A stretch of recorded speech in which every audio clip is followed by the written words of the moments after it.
Hi, everyone. Welcome back to another episode of Excuse Me, Doctor. Thank you so much for joining me, Be Health Empowered family. My name is Dr. Melissa Clarke. And we are here each and every week, same time, YouTube Live, Facebook Live, 9 Eastern, 6 p.m. Pacific, to talk with you about health information that impacts your everyday life. And we break it down. We focus on the facts. We focus on science. We don't deal in misinformation and speculation. As a matter of fact, we debunk it, and we have yet another weekly debunk coming up on this show today. And so I really want to thank my new folks who are joining us for the first time. Thanks so much for being here. Thank you to the folks who are joining me multiple times, my Be Health Empowered family. Thanks for your support. Please remember, if you haven't already, to like me if you're checking us out on Facebook, and to hit subscribe if you're checking us out on YouTube. And we do question and answer here. So please, if you brought some questions, please start entering them into the chat right now. So, happy International Women's Day. I have to absolutely acknowledge that today is International Women's Day, and I'm going to do so by asking you this question. Have you, your grandmother, your mom, your dad ever had laser surgery for cataracts? Well, if you have Dr. Patricia Bath to thank.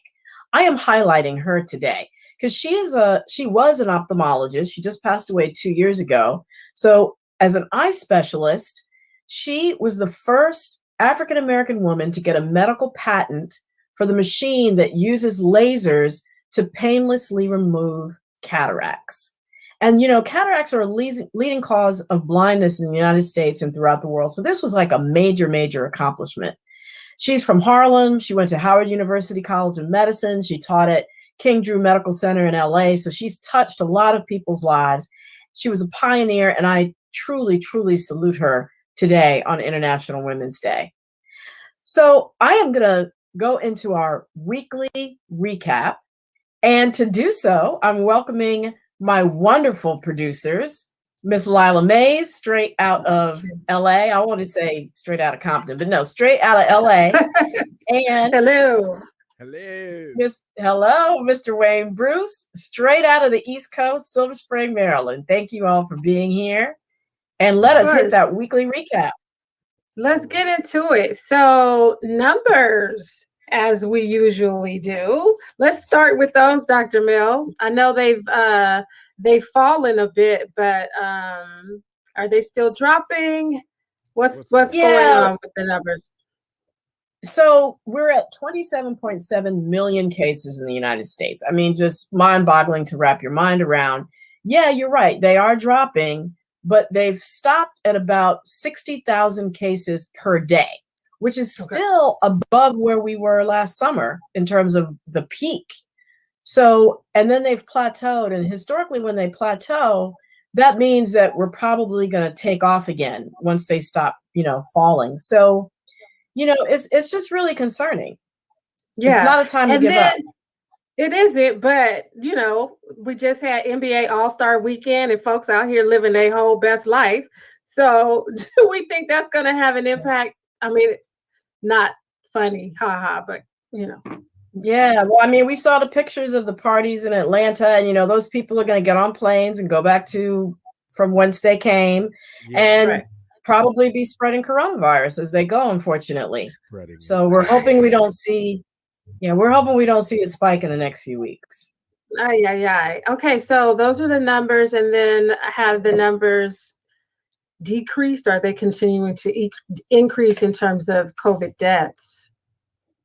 So yeah, they're definitely increasing. 537,000 deaths in the United States. We're only 4% of the population of the world, but yet we're responsible for 20% of the deaths from COVID-19. And it doesn't look like we're slowing down. Wow. But folks are getting vaccinated. So what are the numbers looking like around that? So we have 30 million people fully vaccinated. Thank you, God, that I am one of those. And that's over 9% of the United States population. And, it's probably going to significantly increase once that Johnson & Johnson shot, it's only one dose. So once that is an option, it's going to probably go up significantly. But right now we're doing almost 2 million vaccines a day. So we're on a roll. And we are. Lila, don't you have something to tell us about, we have 90 million people who've gotten at least one shot. You have something to share with that? Can you imagine that I'm this excited about a shot? But I am. I got my little vaccination first dose Pfizer on Sunday. I'm thrilled. Yeah. Okay. And very few. The only real side effect I have so far was just soreness in the arm. And I kind of went to bed last night feeling like, is that a headache? Is that a stomach thing? What is that? So you're looking for stuff. You're looking for stuff. Looking for it. I read all the side effects, right? I'm like, yeah, I think I'm having that. But I'm feeling great. Right. Wonderful. Yeah. Glad to know that. Well, good. And look, I get my second shot tomorrow. Oh, wow. Yeah, so you're going to be joining the 30 million, which will probably be 32 million by tomorrow. 32 million. Wow. Fantastic. So look, we got to pivot a little bit, but not far from the All-Star in Atlanta. And of course, number 2 is Houston. We have a problem. Not Houston exactly, but Texas, we have a problem. All of Texas. Yeah. All of Texas. So it's all of Texas. And it's not just Texas. It's 5 other states with Republican governors, I should mention, that are lifting statewide mask mandates and fully reopening. And that's even as case counts remain high in those states. And Texas, every major COVID variant of concern has shown up there. And so, as my Jamaican grandmother used to say, this is just pure foolishness. Because we know, pure foolishness. Because, look, we know that the states who've had mask mandates have slowed infections and hospitalizations. We know that counties that delayed mask mandates wound up with twice as many COVID cases as those that started them, right off the bat. And who's a danger here? Who's a danger here is essential workers and those who work in crowded conditions. That's essentially Black and brown people, 80% of whom don't have the luxury of working from home. So that's really who's going to disproportionately impact. So, I beg people, if you live in those states that are lifting those mask mandates, please just wear your mask anyway. Stay away from those people that don't have theirs on, because your health and the health of your community really depends on it. Okay. Right. So when do we think we can expect full vaccination, Dr. Mel? Yeah, President Biden has said that everybody could, the vaccine supply will allow for everybody to get vaccinated by May. But the reality of the situation is that could be impacted by bad weather, like what we saw in Houston. It really slowed things down. The lack of people, human resources or places, facilities to vaccinate. And as we get sort of closer to the end of the line of people, you're going to run into more and more people who are disinterested in getting vaccinated because they might think that COVID is not a threat to them, or they're scared of vaccines in general, or they think that because they already had COVID or that they're healthy, they don't need to be vaccinated. So all these things could slow things down. But today I wanted to mention that for those people who do get fully vaccinated, the CDC has just released guidelines for what that looks like. Yeah. And it's really interesting. Yeah, it is. It's some of the stuff that we've talked about for the past 2 or 3 weeks. But basically, wear a mask and distance if you're around unvaccinated people and people whose vaccine status you don't know. So obviously that means if you're out in public, continue to avoid crowds and wash your hands.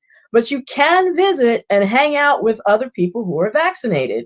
Okay. Even low risk, unvaccinated people from one household. And so that's like if you go over their house. So, but if you're exposed to COVID, you don't need to quarantine and isolate if you've had no symptoms. And so that's for fully vaccinated people. Right. So I think that's good news. I think so too. So that's great. So, so we still got some people that don't want to get vaccinated, right? Yes. Mhm. And I've heard it from, I hate this, I'm not even going to say the words, but it starts with an H and ends with a tep. H. P. Yeah. I'm just saying, what's the deal with vaccines versus vitamins? There are people who still want to go the vitamin route. Yeah. Well, the thing is, it's not a either or. It's not it's a this and, right? And this is why only 5% of Americans meet ideal nutrition. They're doing the right things in terms of what they eat. And the fact that it's just 5% is reflected in the fact that over 70% of Americans have the disease of either obesity or overweight. And it's not just due to willpower. I specifically say obesity is a disease. It's fueled by mental distress and stress, poverty, access to healthy foods, and safe spaces to move in. So many people were at a significant disadvantage at the outset of this pandemic. So getting to better health will overall help us out, but it's not as simple as popping supplements. We know optimal levels of zinc and vitamin B, C, and D are what our bodies need, but there's no guarantee that just by taking those supplements will prevent COVID infection or recover sooner. And so that's why I talk about the 5 self-health actions in terms of optimizing our health: nutrition, eating the right foods and avoiding processed foods, which fuel inflammation in our body. And that inflammation is really what takes us down when we get exposed to COVID. Movement, again, helps to decrease inflammation. Drinking enough water flushes toxins out of our system, toxins that otherwise would cause inflammation. Sleeping well, again, 7 hours a night, again, allows our bodies to detox and get rid of toxins that otherwise would cause inflammation. And then finally, the most important, managing stress in our lives. Stress is a huge fueler of inflammation in our body. And if we don't internalize the stress, as long as we have a way to daily deal with it, whether it's playing music or meditating or doing yoga or going for a walk, gardening, whatever it is, doing it every day to help counteract the stress in our lives. So vaccination is just a way to teach our body how to respond to the virus. It's simple. It's not an either or. You can get healthy and also get vaccinated to teach your body to be ready for when you see and encounter the virus. And so focusing on your health and taking a vaccine are not at odds with each other at all. Okay. It's funny to me because I'm the resident Hotep in my tribe, right? But I was one of the I was one of the first to get vaccinated. It's like, you? Yes, me. Yep. Yeah. All right. So really important news is this is COVID cases in children, Dr. Mel. So there's some things that are happening again. Yeah. There's some uptick in children with COVID. Yes. Yeah. So when kids get COVID, a lot of times they don't get symptoms, but a small percentage of them, a few days to weeks later, get this inflammatory reaction called MIS-C. And we saw that huge, millions of people with COVID over the wintertime. And so because kids get this phenomena later than the actual infection, it's now that we're seeing this uptick in this complication from COVID. And so what does it look like in kids? It hits kids age 1 to 13. They get high fever, abdominal pain, vomiting, diarrhea, neck pain, rash, red eyes, and a swollen tongue. They could have any or some combination of those symptoms. And again, they could have had no symptoms whatsoever from COVID, so you might not have even known that they had it. Of course, Black and Latino children are getting this disproportionately. 2 in 3 cases out of the 2,600 cases we've seen are Black and Latino children, and it's potentially life-threatening. So if your child has any of these symptoms, you got to get them to their pediatrician or to the emergency department immediately. And with treatment, the vast majority of children do well and get better. Good. That's the good news. That's good news. Yep. So that's our weekly recap. And now, you know what's next? The Weekly Debug. Stopping misinformation in its tracks. Girl Bye says, I heard governors say they are doing everything possible to get our people vaccinated, but Black people just don't want to get the vaccine. Girl, bye. I don't know about that. Excuse me, Dr. Mel. Is that true? Absolutely not, from my experience, and neither are polling data showing that. As a matter of fact, polling data is showing that African American reluctance to get the vaccine has dropped from 60% down to 30%, which is about where the rest of the general population is. But the issue with this particular disinformation is government officials are using it to excuse away the fact that fewer Black people are getting vaccinated. And by us repeating it, we're just fueling that false narrative. So let me give you an example of what's happening right here in our backyard in Maryland. The majority Black county, Prince George's County, is a suburb. Like many places around the country, it has by far the most coronavirus cases compared to other counties in Maryland because it's majority Black. Yet the lowest percent of residents in Prince George's County are vaccinated as compared to the rest of the counties in Maryland. And overall in Maryland, 30% of the population is Black, but only 16% of those getting vaccinated are African American. So what our governor keeps repeating is that, minority groups are refusing the vaccine, and that's why rates are lagging among Prince George's County African American, Latino residents. But over 120,000 Prince George's County residents are signed up and waiting for the vaccine. So we know the deal. We know that it's because the vaccine systems were not set up in a way that allowed for everybody to have equal access to making an appointment. And, that's because of the broadband access and the computer literacy and the fact that you actually have to have time. So if you have like a 9-to-5 job, it's impossible for you to sit on the phone or sit at the computer and just try to get an appointment. And then there are a lot of people who don't even have transportation to these mass vaccination sites, one of which sits right in the middle of Prince George's County. Is the main one for the state. So we just need to shut down these false narratives with the facts. The Kaiser Family Foundation is the poll that I quoted.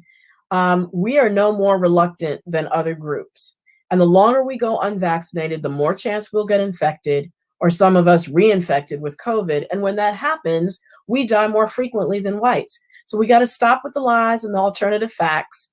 We have to focus on advocating for the organizations that are stepping up to the plate, like churches and community-based organizations who are ready to be the vehicle to get the vaccinations to our community in an equitable way.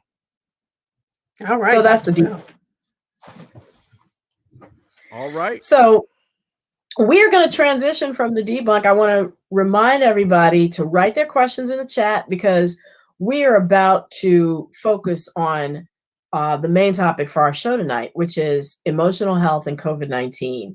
We've heard a lot in the news about the fact that just living through this pandemic has caused us all to be more anxious, to have sleeplessness, and even to be depressed and abuse substances. It's been a really stressful time for everybody, from kids not going to school to economic worries for families and fear of getting or giving COVID to loved ones. But what we haven't really heard about is from survivors of COVID and their emotional health. It turns out that the virus attacks not just your lungs and your heart and your kidney and your blood vessels, but it also affects your nervous system.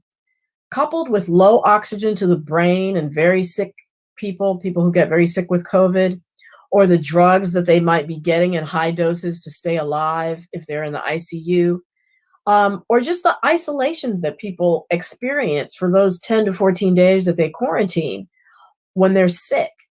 All that can just wreak havoc on you emotionally. So anxiety, depression, and sleeplessness are twice as likely among those people who've successfully gotten through COVID, especially if they were in the ICU.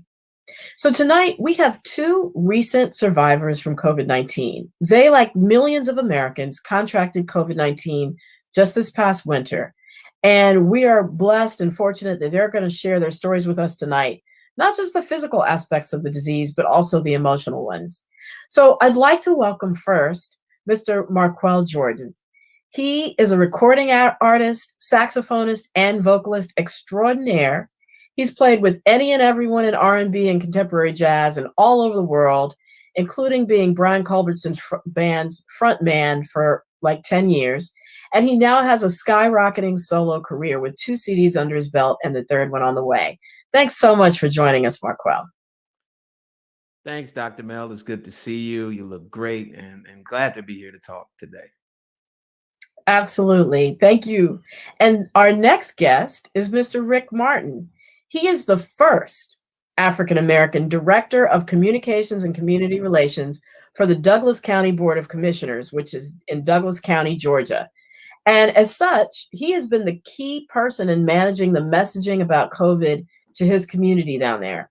He's been a CNN news producer in the past and has more than 25 years in television news in major markets like DC, where, when he lived here, he had the distinction of being one of my racquetball partners. So thank you very much for joining us. My pleasure. Thank you very much for having me. And thank you for what you're doing. Absolutely. Well, I'm just really glad that you both are here to join us in this really important discussion. And Marqueal, I'm going to start off with you.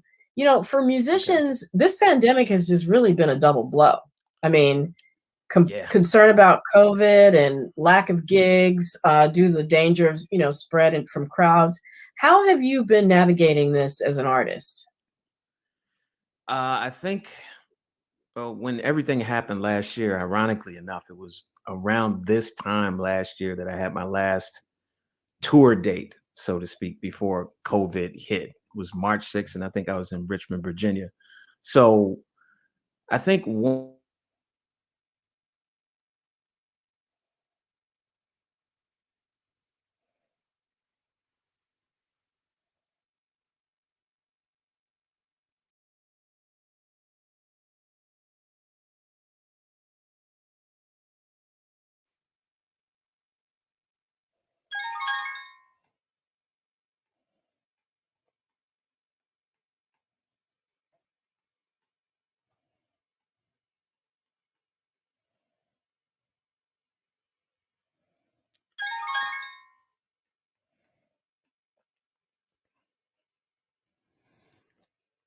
My bad.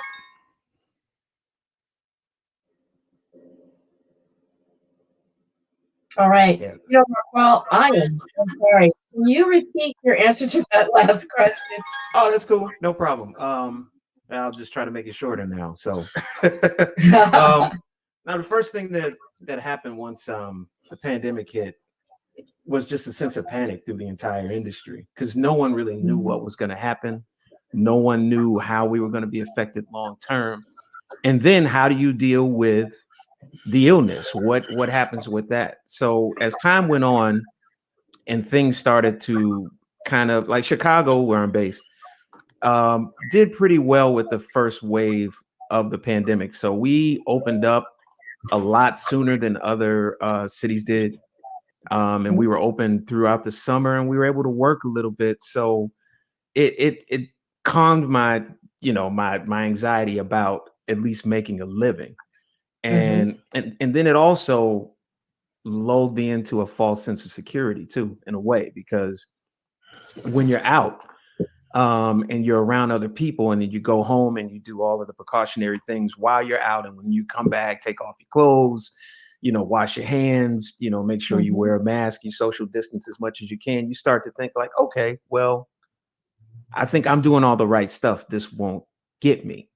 But then it got me, and that from that point forward, it was just crazy. Tell us about how you knew that you had COVID. What made you get tested? Actually, I have to really thank a couple of people.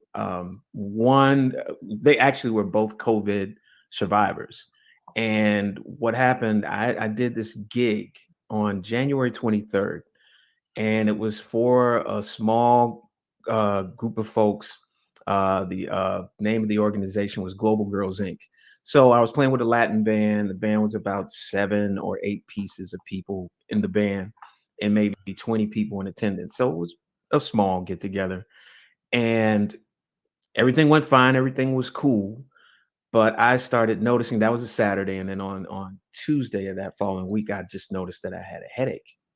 And then it was like sinus pressure, and then I had a fever. I took my temperature later on that night. So literally, I thought I had the flu.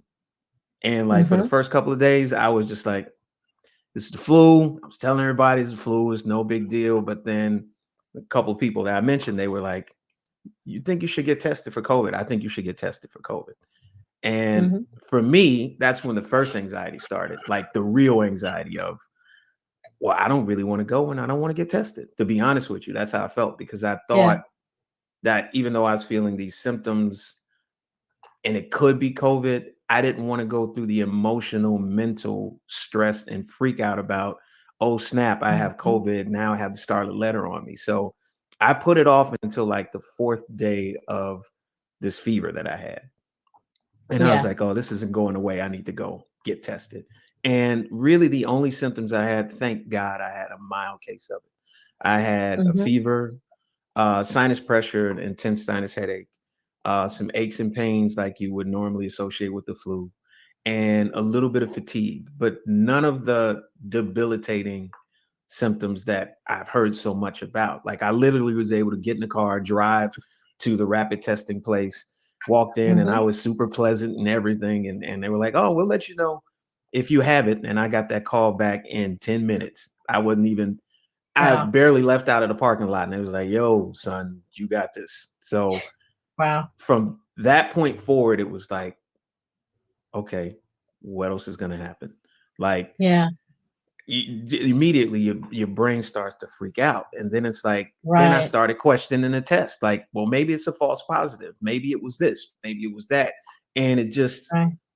was like, wow, this is crazy. And I was like, just stay the course, keep drinking, just keep treating it like you've been treating it, Mm-hmm. stay, once I started feeling sick, like the person that I see most during this entire time of pandemic time is my girlfriend. So as soon as I Mm-hmm. started noticing symptoms, I was like, you shouldn't come over this week. We're good. I'll catch you and I'll let you know when I feel better. And then when I got the test and it came back and they said I needed to quarantine, well, they said for 10 days at that point. It was just all of the stuff that I started Yeah. freaking out about, like maybe that first weekend. Yeah. It was just Did mentally it going through my head. did it go through your mind at all that, you have and for those people who haven't heard you sing and play the saxophone, I mean, it's incredible, and both of those things require your lungs. Did it go through your mind at all that your livelihood might be affected? Honestly, the entire time of this pandemic, I have been freaked out for one major reason. I'm an asthmatic and been an asthmatic since birth. So Mhm. anything that would attack my lungs to the way that this disease attacks lungs freaks me out because I know what it's like to not be able to breathe or feel like you're just barely gasping for air and barely able to get oxygen down. So I know what that feeling is like. So in a way, I was kind of prepared for it. Like the average person that would lose most of their lung capacity, it has to Mhm. be completely shocking to them. But for me, it was Sure. like, okay, I Yeah. know what that feels like, but I don't want to catch this because Yeah. what if this is a bad thing? And luckily, Yeah. my fever broke by the end of that weekend, that first weekend, and I was pretty much fine by Monday. I was Great. symptom free by then. Right. Now, I know you mentioned your girlfriend and you were able to warn her not to come over. I want to just go to Rick. You live with your family, and two wonderful teenage daughters, and we know that COVID travels in families because of close living quarters. So, did other people tell us a little bit about how you learned about your diagnosis, and did other people in your family get COVID who you live with?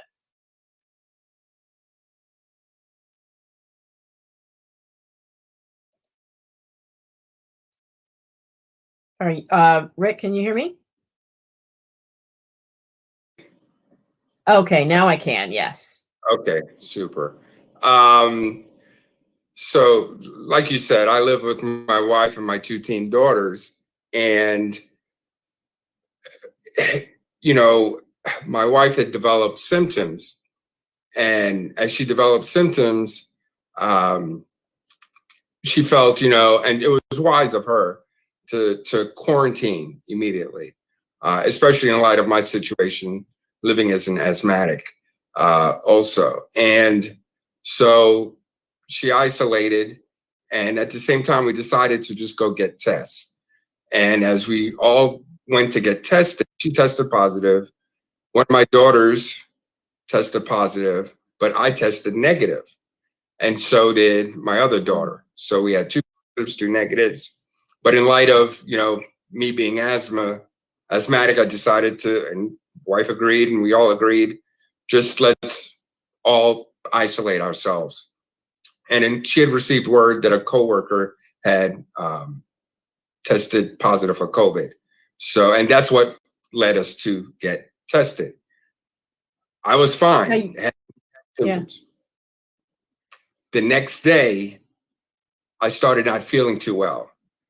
And at that point, I realized I think I had, COVID. And then when I took a temperature, had a fever, I was hoping, it wasn't. So I waited to take the test again, and went and got tested again. And the test hadn't resulted. But after 2 days of a constant fever, we called my primary care physician, and he said, go to the hospital. And the way I was feeling, he was right. So that's when my wife took me to the hospital. And you had a much different experience with COVID than Marqueal did. Can you tell us? Because I know you ended up in the intensive care unit. Yeah, so I did not have such a mild case. I ended up right before Christmas last year, is when I went into the hospital, December 23rd. And I was hospitalized for 17 days, 5 days on a ventilator, which, was rough as it is, and touch and go. And after 17 days in a hospital, I was transferred by ambulance to a rehabilitation center for rehab, and I was there for 12 days, still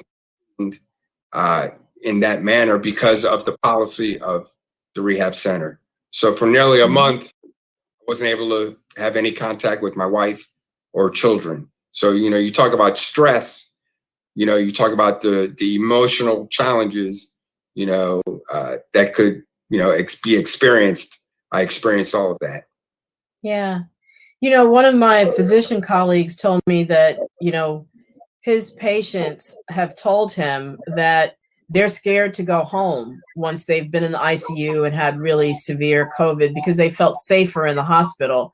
What was it like for you when it was time to go home, and what was that like, sort of reintegrating with your family after all that time? Well, being in a hospital, I'm not going to sugarcoat it, but it was a traumatic experience. Here I am in the hospital, can't breathe, fighting for oxygen. And it was a point where doctors, said, look, BiPAP is not going to work. He has to go on a ventilator. They asked me, and said, you'll need to go on a ventilator. But I was so heavily medicated, fear had set in. And when fear set in, I'm just like, ventilator. And I'm literally thinking about news reports that, most people, when they get on the ventilator, they don't come off. They don't live through it. So that's fear that I had, not realizing that, getting on a ventilator is what's going to help me breathe. And it took my wife to intervene and explain, no, you need to get on the ventilator. And that's when doctors turned around and, I was able to go on it. At that point, I was sedated and I went on for 5 days. And, even the respiratory therapist, New Year's Day, when I came off and she took it out, she said, I brought such joy to her when she took it out because she hadn't experienced that in other patients because make it through. So that was a powerful experience and something powerful to wake up to. Yeah, you went. Yeah, I mean, I can only imagine, and when you told me about the role that your wife played in, getting another doctor friend that you had to sort of help talk you through that, it just underscores how important having an advocate, who's a family member, sort of watching out for your well-being when you were, so sick and pumped full of medicines that might sedate you and cloud your judgment, to sort of have somebody there in your corner. And so I think that's really super important. So, and then you mentioned just now about how that respiratory therapist had not experienced people surviving from COVID and being able to take them off the machine. The New York Times wrote this article about how we're losing a whole generation of Black men to COVID-19. And we know just last week, there was this report about how Black men's life expectancy has dropped 3 times as much as whites because of COVID-19. So Marqueal, just to go back to you for a moment, as a Black man who survived, when you hear that, how does that make you feel? Blessed, for one. I definitely, just in listening to Brother Rick recall what happened with him, I know how blessed I was, because that easily could have been me. And we both were blessed that we're still here. But when you think about how, this scourge really is just affecting our community and affecting, someone, who could be my friend, who could be my uncle, who could be, my father. That's, of all of the things that we already have to deal with as Black people and as Black men, how, deal with racism and dealing with the issues of economic stability and inequality in that regard, and food deserts and not taking care of ourselves. Like, in addition to all of that, now then, we're the most affected group of people that have to deal with something that you don't really have an answer for. You don't know how you get it. You don't know where it comes from. You don't really, but you don't really know. And for me, that's just, it's hard to stay positive, but we have to. We really don't have any choice. And I think, shows like what you're doing, you being an advocate for everyone's well-being, also helps, because, like you said, not too many people tell this story. Not too many people talk about surviving and what comes with that. And there's not as many exposés or stories or articles written from the survivor's point of view that are positive. Right. So you almost feel like, it almost feels like the early 80s when you find out someone is HIV positive.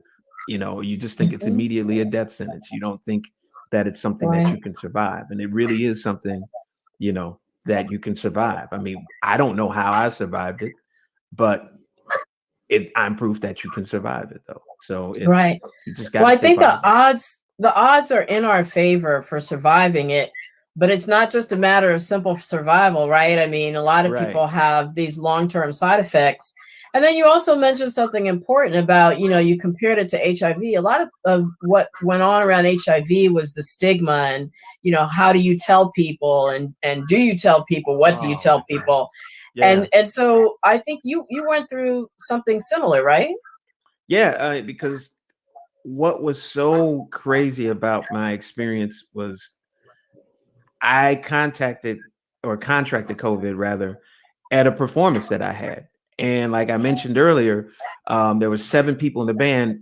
5 of the people in the band got infected that night. There was actually a woman who sat in with us, who's a vocalist. She also got affected. So, and there was someone else who was there. So it was clearly a super spreader event. Like 7 of us out of 30 people contracted the virus. That you know of. Right. Yeah, exactly. Yeah. And so there were a couple of people, because I kind of kept mine quiet at first, because my mom had just had surgery from diverticulitis complications, and I didn't want to stress her out because she was recovering from that. So I'd said to myself, well, I will make an announcement when I get over it. If I get over it, then I will say something then. But I was still kind of on the fence. But there was a bass player from the show who made a big Facebook public post, as well as the vocalist that I just spoke about. So then I felt obligated, like I at least need to contact them, because I didn't even contact them. I didn't think I caught it at the gig. I thought I caught it at an auto shop earlier that day. So once people started talking about it, I was like, well, I really need to talk about this. And I was still even strategic about it. I waited a couple of days until I felt really fine. Waited until it was like a week after I got my positive test, and then I made a public announcement about it, because I am a public figure.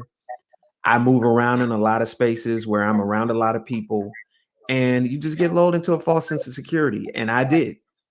Yeah. And I needed for people to understand how serious that was. Sure. And then you also mentioned too, you know, that you had a mild case, but then some other people who got it the same time as you did not have a mild case. So, That's you know, what kind of went through your mind with that? Really just fear. And then you feel this sort of survivor's remorse or guilt.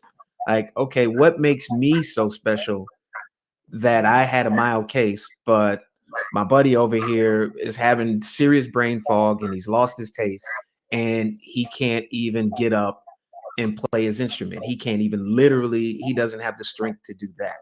But I was able to drive myself to go get the test. And other than being inconvenienced in quarantine, my life was pretty normal.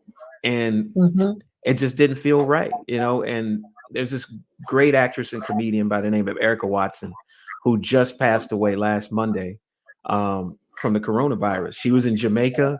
She was on she was a great comedian. She was on the show The Shy, you know, just a bright, bubbly personality of a person. Wow. Gone, you know, and that's when it really hit me, like, man, you know. Right. But And I know, I mean, we're talking to Rick too. I mean, Rick, your recovery was ongoing when you got home, right? I mean, you had quite a transition from the hospital to rehab, and even rehab to home. What did you feel like going through that transition? So I tell you, you know, and Brother Marqueal talked about survivor's guilt, which also set in deeply with me, especially because of, I mean, one experience I had when I left the hospital finally, and I was transported to rehab center and was rehabilitating, you know, learning how to walk, learning how to use my arms again. And while I was in quarantine at the rehab center and had my wife and kids visit outside through the window looking in, a van pulled up behind them. And my wife and daughters said, you know, this probably is a good time to leave. None of us said exactly what we thought. Moments later, two men get out of the van, put on their PPEs, all white, pulled out a stretcher out the back, came into the wing where I was staying, and then left shortly thereafter. And as I'm watching them with the stretcher, carrying a body away, wrapped in white sheets, and realizing what I'm seeing was the coroner taking a body. And shortly thereafter that, one of the staffers, I asked, was that someone who just died from COVID? She goes, yes. Wow.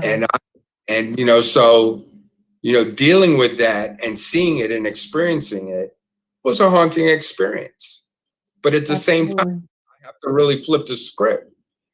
And thank God, because my message to everyone and anyone out there watching right now, you know, my thoughts and prayers continue to be with loved ones who are affected and impacted by COVID-19, and even those who have lost loved ones. And, you know, it's something to live knowing that, you know, others. Yeah. Thank God, you know, through faith, family, and community, we all could just get through it. Wow. And I was going to ask you about what makes you resilient, and we're just having such a great discussion. I forgot to go to our producers, who I know have some questions. So Wayne and Lila, please join us and let us know if the audience wants to weigh in on any of this and ask some questions for Marqueal and Rick. Well, we have a few questions for Rick and Marqueal. Both of you have very powerful stories, and I'm glad you're on tonight as a producer, and I'm quite sure Lila would think the same thing as a producer. Everybody needs to hear these stories and see you as a source and see your resilience. So I'm going to go to some questions and some statements. Sharon Lane says, so grateful that Marqueal and Rick are doing so much better. So, and everybody is wishing you guys well. But let's go to the questions, and some of them are for Dr. Mel. We have a question from Jay Williams, and also Desiree Benson has similar question. Jay Williams asked, what about teenagers getting vaccinated? And Desiree Benson asked, so why aren't children going to be vaccinated? What's the reason?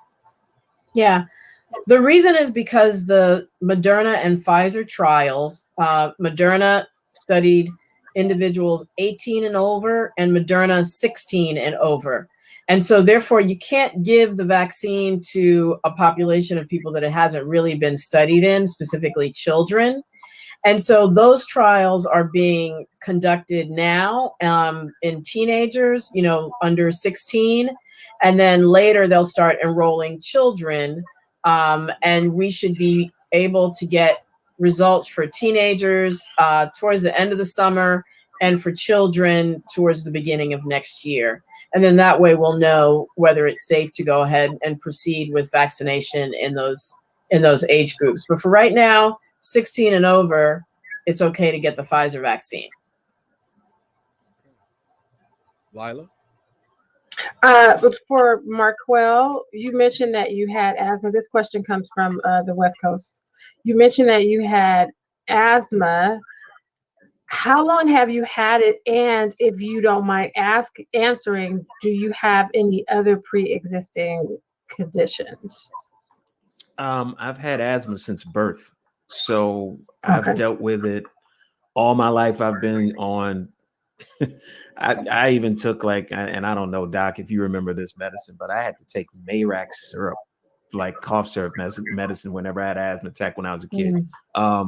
So I've been through the whole generation of different meds to treat this stuff.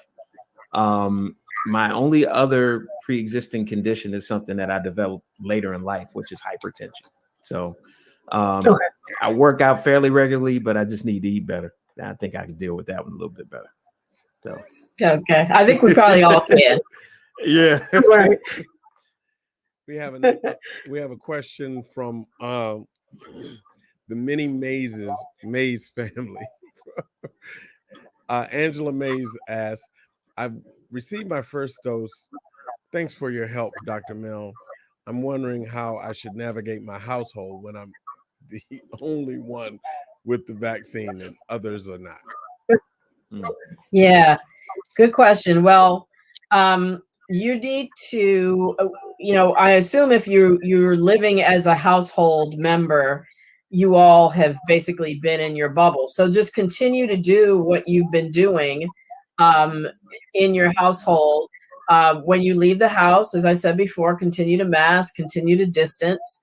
And when you come home, it's okay to still be around that person. Things really don't change that much within your own household. So they should mask in their household, or? No. If you haven't been masking in your household, you don't need to start now. Okay. It's just that when you're vaccinated, you just have to mask in public, continue to distance in public. And when you come home, it's okay to interact with the rest of your family members who are at home without the mask and without the distancing. Trina Williams asks, do you guys have any lingering effects, Marqueal or Rick? Rick, can you go first? Really good question. Endurance for me, I get tired easily, and I'm dealing with, I can say a little bit of PTSD, just to be frank. And what happens is I have certain triggers. Anything dealing with death. When I receive news of a loved one, it changes my disposition. So, I just have to be aware of that and embrace the situation and not so much fight it. When I was much younger, I would, deal with, issues of, I can handle it and what have you. But, I think with maturity, just learn to deal with adversity and challenges. As a journalist, I've worked at CNN for 12 years. And as Dr. Mel said, nearly 30 years as a journalist covering news and just covering disasters and police shootings. There's a certain situation I dealt with then of PTSD from watching video and watching these types of situations. So I learned to deal with that. And basically, in this type of situation, I'm dealing with the same thing in a sense, but even more personal than ever before. It's something that I just, encourage anyone. The lesson I got from this experience that I want to share with anyone is, if we get sick, whether it's COVID or any other disease, it's really important to rely on your faith, rely on family and friends and members of the community if you have. It's the important thing, because I'll be honest, I dealt with a fear that I never imagined. A type of fear when, as an asthmatic, you're looking to breathe. And it was a point where I couldn't breathe. And I mean, just imagine being in an ocean 50 foot at the bottom, 50 feet to get up, and you're almost out of air. And you're trying to figure out, will you make it or not? And that is the type of fear that set in me, so overcome anything like that, I had to rely on my faith. I had to rely on my God. And that's how I got through. So I just encourage us all, face your fear, because you can overcome. Yeah. Wow. And when we talk about, that was just so powerful. When we have that level of fear, it's almost impossible to not have PTSD. After an experience like that. And we talk about resiliency, what you're talking about in terms of your faith and your family. Those are really important points to be able to just put the next foot in front of the other and keep on going. Sorry, Lila, you were going to say something. I was just going to ask, Marqueal was nodding. I was going to ask if that resonated with him, particularly because he's asthmatic. So. Oh yeah, absolutely. That's a perfect description of it. As far as my long-term lingering effects, and I'll try to say this quickly. As of yet, I have not had any physical long-term effects. But I've talked to a few people who've had COVID, and there's almost like that you're waiting for something to come around the corner and punch you in the face from it.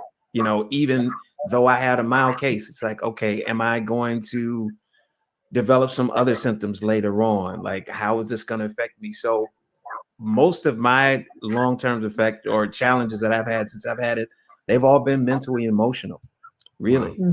Just like trying to figure out why I was spared, trying to figure out if there's anything else that's going to happen.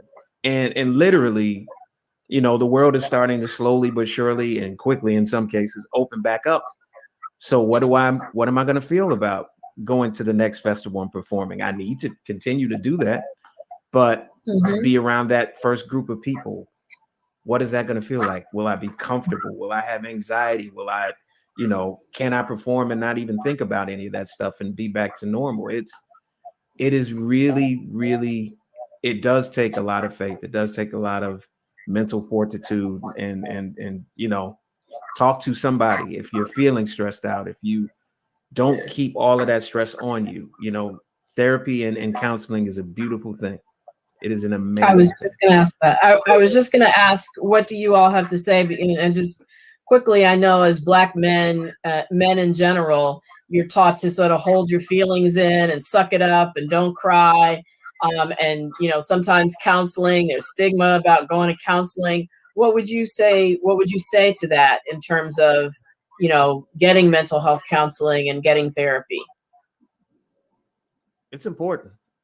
It's really important. And the stigma should be gone. I mean, if there's anybody, any group of people that have suffered more trauma, you know, just look at this panel right here. We have suffered enough trauma, you know, going back generations and lifetimes that we're not even aware that we're carrying.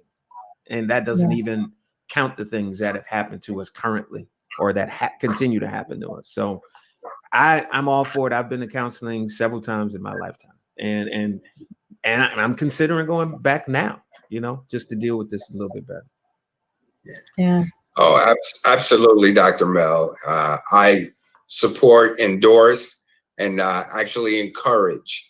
Often, you know, and I'm still learning how important it is to communicate, right? To speak, and not just speak and talk, but to listen.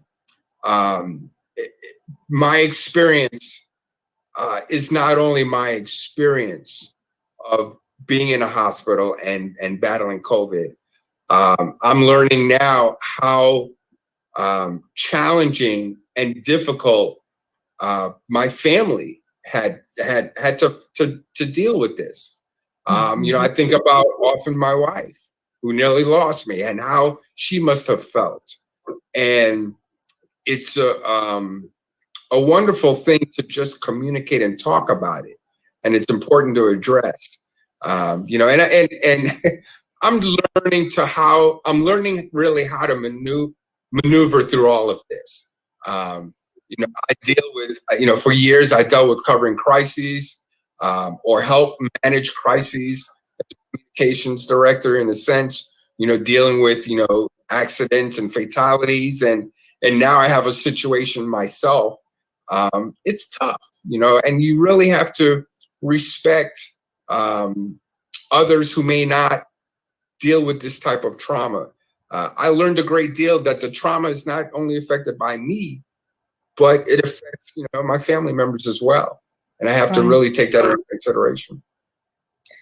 Well, this hour has just flown by. I can't believe that it's time to end. And I want to thank both of you all for being open and honest and just sharing of yourselves and your journey and your story and what makes you resilient. I think there's a lesson. Number one, like I said, I don't think people are talking enough about the emotional and mental health aspects associated with COVID-19 and surviving it.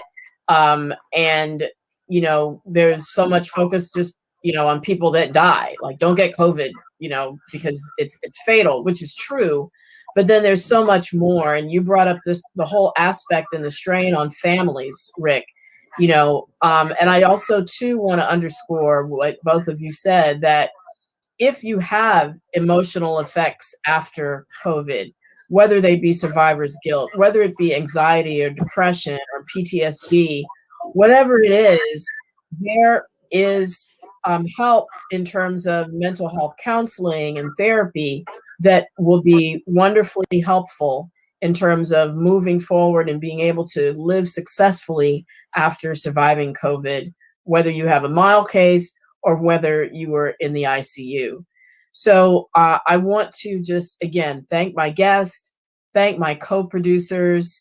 In a previous episode, I put up resources for mental health, and I'll post those again on my Facebook site. One of those is the Boris Henson Foundation, Taraji P. Henson's foundation, where you can actually get 5 mental health sessions for free initially to start off with. So you can check out that website. You can also check out the Black Mental Health Alliance's website. They can help to connect you to Black health professionals in your community. So thank you once again, my Be Health Empowered family, for joining me tonight. Thanks for your great questions. And I'll be on the Russ Power Morning Show tomorrow morning if you are so inclined to tune in at 8:50 a.m. That's Eastern Time. And I'm also doing a Congressional Black Caucus Town Hall on March 10th. You can check that out at blackdoctor.org. And if I don't see you until next week, this time, 9 p.m. Eastern, 6 p.m. Pacific, remember, please be wise, be well, and be health empowered. Thank you all for joining, and thank you to my guests.